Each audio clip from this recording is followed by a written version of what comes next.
के उपयोग की। तो पहला उपयोग जो है, जिन मेल पैटर्न बाल्डनेस बोलते हैं दोस्तों, इंग्लिश में भी मेल पैटर्न बाल्डनेस, यानी कि पुरुषों में ये जो समस्या है,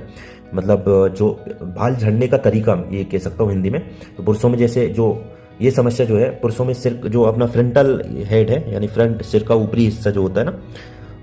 जो आप देख पा रहे होंगे फोटो में, तो जो सिर का ऊपरी हिस्सा होता है, वहाँ से बाल जो है धीरे धीरे पतले होने लगते हैं, और वहाँ के बाल झड़ने लगते हैं। और धीरे धीरे बाल पतले होने के कारण, बाल झड़ने के कारण वहाँ पे फिर गंजापन दिखने लगता है, वहाँ का जो है हेयर लॉस होने लगता है। तो ये जो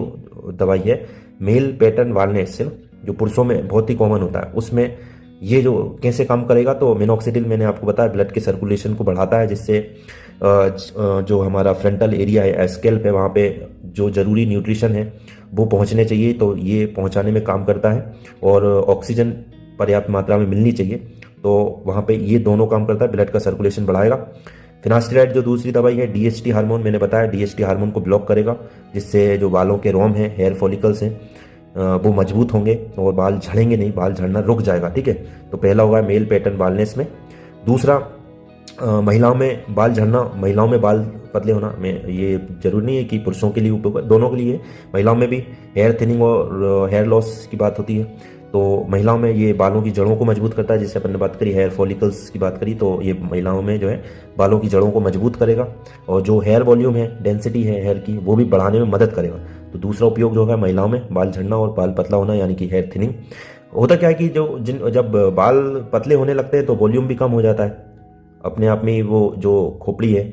वो कमजोर, मतलब कम दिखती है, मतलब जो वॉल्यूम है अलग ही दिख जाता है कि इनको जो है, ये व्यक्ति जो है सफ़र कर रहा है हेयर लॉस से। तो महिलाओं को में उपयोग हो गया। तीसरा,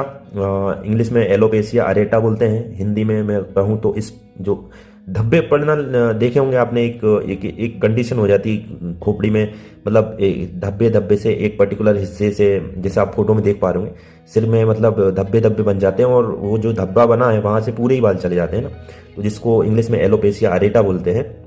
यानी स्पॉट के रूप में एक जगह बन जाती है, उस जगह के पूरे बाल चले जाते हैं। तो ये जो है मिनॉक्सिडिल जो है नए बाल उगाने में मदद करता है, और जो जहाँ पे धब्बे बन रहे हैं उनको और जो हेयर फॉलिकल्स हैं उनको एक्टिवेट करने का काम करता है। चौथा, जो महिलाएं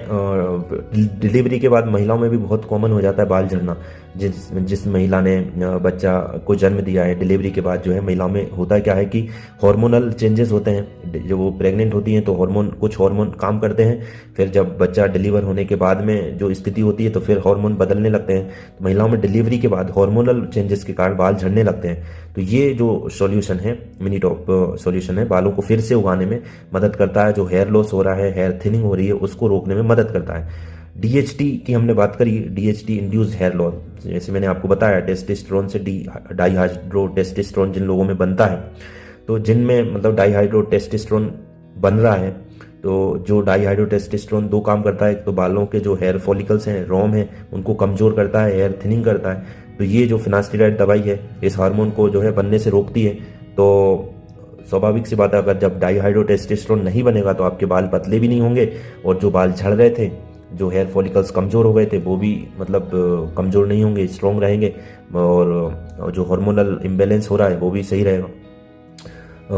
बालों में जैसे अपन ने बात करी, हेयर रीग्रोथ फॉर्मूला लिखा ही है, तो बालों के विकास को बढ़ाता है, यानी कि हेयर की ग्रोथ फिर से कराता है। रीग्रोथ इसलिए बोल रहे हैं कि रीग्रोथ है, कि दोबारा से ग्रोथ करवाने की बात हो रही है। नियमित उपयोग से जो है नए बाल उगाने में भी मदद मिलती है, और बाल स्ट्रॉन्ग होते हैं, बाल मजबूत होते हैं, तो फिर से बाल उगाने में ये मददगार रहता है। जो हमारा स्कैल्प है उस पर भी सर्कुलेशन की हमने बात करी। स्कैल्प में क्या होता है कि ब्लड का फ्लो और ऑक्सीजन की पर्याप्त मात्रा में पूर्ति, जो मिनॉक्सिडिल है स्कैल्प में छोटे छोटे ब्लड वेसल्स, या जिसे कैपिलरीज बोलते हैं, तो वहाँ पे जो ब्लड का सर्कुलेशन होता है उसको बढ़ाता है, जिससे जो है बालों के जो रोम है, हेयर फॉलिकल्स है, वहाँ पे ऑक्सीजन और जो न्यूट्रिशन पर्याप्त मात्रा में मिलना चाहिए वो मिलता है।